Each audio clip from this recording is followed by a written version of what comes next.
Welcome to Dr. Mary Travel Best's 5 Steps to Solo Travel Guide for people like you, women, who need extra support traveling one at a time. I really appreciate your feedback and travel questions, so please send them my way. In this episode, the FAQ is, how do I best enjoy the Cabrillo Park? And today's destination is Cabrillo National Monument, and we're going to be talking about accessibility in this part 2. Today's misstep is don't forget to stretch like I did. And the travel advice is, are you going swimming? Watch your valuables. And now for the FAQ. My friends often ask me, how do I enjoy Cabrillo Park? I love this question. So here's a brief answer. First, you have to plan for it. So bring your National Park Pass. Try to visit on a Tuesday or Wednesday, the slow days. Park at the top and see the lighthouse. It's iconic. Then visit the overlook to the city of San Diego and see the boats going in and out of the channel. The visitor center is worth seeing, even if you don't make a purchase. Then hike the Bayside Trail if you're able, or if not, follow the guidance that follows about accessibility. And here we go. The destination, Cabrillo National Monument, accessibility. So the last episode was about the trails and the tide pools, plus what you can do there. This episode is a follow-up for those who have limited access but want to enjoy the park. You can, because it's built for everyone. Cabrillo National Monument is highly accessible for people with disabilities. It has lots of features and services that will make sure you have a good time. So here are a few of those.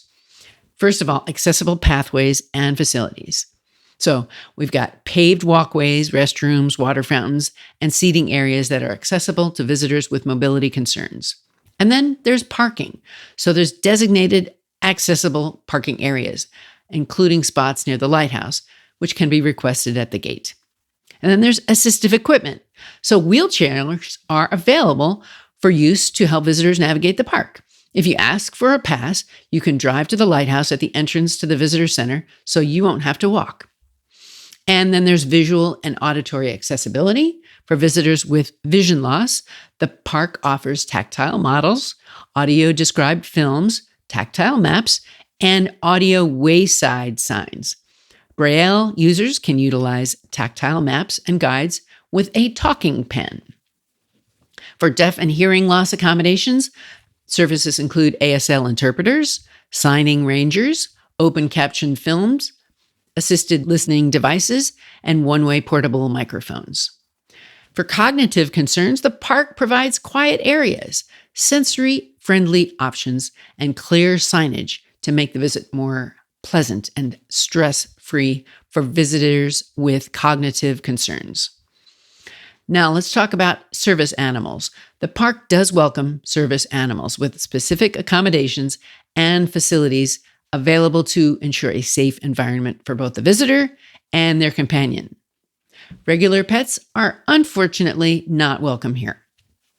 And now the Access Pass. The National Park Access Pass, which is free for U.S. citizens or permanent residents with a disability, grants free entry into the park and can be obtained at the fee station.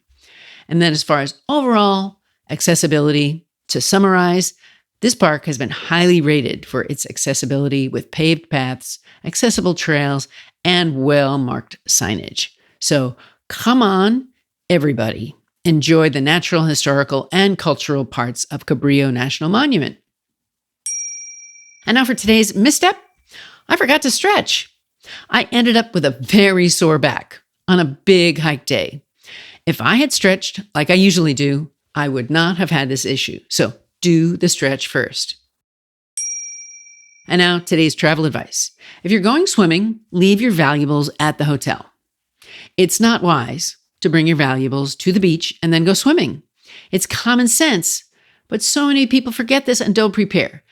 Just say no to leaving your stuff on the beach.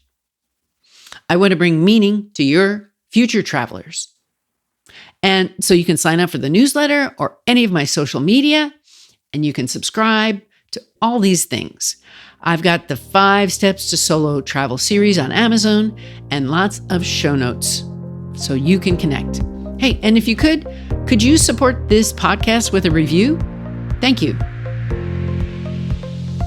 What's on your travel bucket list? Tell the doctor and her team of women who travel the world seeking the very best. Dr. Travel Best, that is.